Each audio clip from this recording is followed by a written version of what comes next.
एक सरदार सड़क क्रॉस करते हुए ट्रक से टकरा गया। लोगों ने पूछा कि आपको ट्रक नजर नहीं आया? सरदार, ट्रक तो नजर आया था लेकिन उस पर लिखा हुआ था तू लंघ जा साडी खैर है। अस्सलामुअलैकुम दोस्तों, आज मैं आपके लिए फनी लतीफे लेकर आया हूं। तो चलो दोस्तों वीडियो शुरू करते हैं। जज, तुम्हारा जुर्म साबित हो गया है, कल तुम्हें फांसी पर लटकाया जाएगा। पप्पू, वो तो ठीक है लेकिन उतारा कब जाएगा? मैं शाम को करीम की टैक्सी भी चलाता हूँ। एक साहब की बीवी का इंतकाल ईद के दिन हो गया। उन्होंने सब अजीजों को मैसेज करके इत्तला दी। आधे लोगों का रिप्लाई आया खैर मुबारक। डॉक्टर साहब, आपने नर्स तो बहुत अच्छी रखी हुई है, उसे देखते ही मैं ठीक हो गया। डॉक्टर, हाँ जानता हूँ, थप्पड़ की आवाज बाहर तक आई थी। रख तेरी माँ की रख। दीदी, हमारी पड़ोसन हर महीने अपने शोहर के साथ घूमने जाती है। शोहर, तो फिर बीवी, तो आप भी कभी ले जाया करें ना। शोहर, मैंने 3-4 मर्तबा कहा है पर वो मानती ही नहीं है।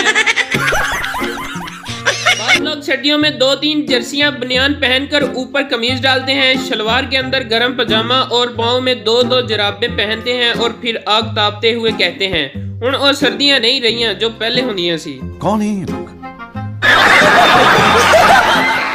डॉक्टर ने सरदार को बताया कि आपकी बीवी की तबीयत बहुत नाजुक है, वो मुश्किल से 5 से 10 दिन जी सकेगी। सरदार ठंडी सांस भरकर बोला, कोई बात नहीं, जहाँ 25 साल काटे हैं वहाँ पर 10 दिन और से भाई मारो मुझे मारो।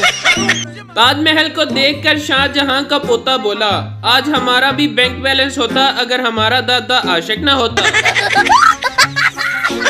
सरदार, कल मेरी जेब से किसी ने 2000 रुपए निकाल लिए। पप्पू, झूठ मत बोलो, 1500 थे, मैंने घर जाके गिने थे। सरदार, पैसे की कोई बात नहीं, बस तू बंदे का पता कर। इश्क में ये इंजाम पाया है, हाथ पांव टूटे, मुंह से खून आया है। अस्पताल पहुंचे तो नर्सों ने ये फरमाया है, बहारो फूल बरसाओ, आशिक मार खा के राया है। कुछ लोग रास्ते में बैठे कुत्ते को भी लात मार देते हैं। कुत्ता भी हैरानगी से देख रहा होता है कि कुत्ता मैं हूँ और हरकतें ये कर रहा है। अस्पताल गया तो नर्स ने बताया, मुबारक हो सरदार जी, इस वक्त 2 बज रहे हैं और आपके बच्चे भी 2 ही हुए हैं। सरदार, शुक्र है मैं 12 बजे नहीं आ गया। हमारे यहाँ ऐसा ही होता है। शीदा, दादाजी ये फैमिली प्लानिंग क्या होती है? दादा, चल भाग, मुझे नहीं पता। शीदा, मैं जानता था बुड्ढे, तुझे पता होता तो आज जायदाद के 17 हिस्से ना होते। ये सब क्या देखना पड़ रहा है? अच्छा है मैं अंधा हूँ। लाहौरी, आपकी तालीम कितनी है भाई? फैसलाबादी BA।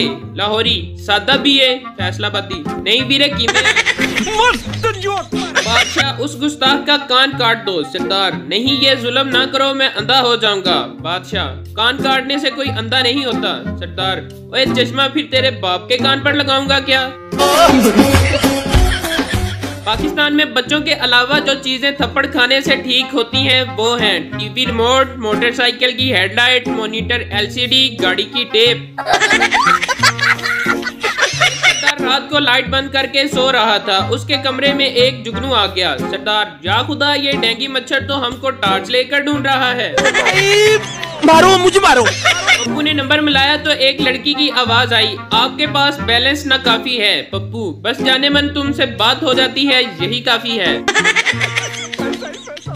कौन सा मुल्क है जहां आसमानी बिजली चमके तो जमीनी बिजली गायब हो जाती है? तो दोस्तों कमेंट सेक्शन में लाजमी बताइएगा। समझ रहे हो? एक सरदार को सड़क से 100 रुपए का नोट मिला जिस पर लिखा था ईद मुबारक। सरदार जी ने नोट जेब में डाला और बोले खैर मुबारक। दावत में बीवी ने शोहर को 8वीं बार बिरयानी की प्लेट लाते हुए देखा तो बोली, आपको कुछ ख्याल नहीं है लोग क्या सोचेंगे आपके बारे में? शोहर ने इत्मीनान से जवाब दिया, नहीं बेगम, तुम इसकी फिक्र ही ना करो, मैं हर बार यही कहकर बिरयानी ला रहा हूँ कि मेरी बेगम मंगवा रही है। एक पार्क में मियाँ बीवी सैर कर रहे थे, पास से पप्पू गुजरा और बोला, अंकल कल वाली ज्यादा खूबसूरत थी। अब अंकल खाली पेट 2 दिन से पप्पू को ढूंढ रहा है। इसी के साथ आज की मजदूरी यहीं खत्म करते हैं। अगर तुम्हें वीडियो पसंद आई तो लाइक मारो यार, मुझे नहीं पता, मुझे 2 मिलियन लाइक्स चाहिए, कैसे ना कैसे करके मुझे चाहिए। इतना झिला मैं कभी नहीं हूँ अपनी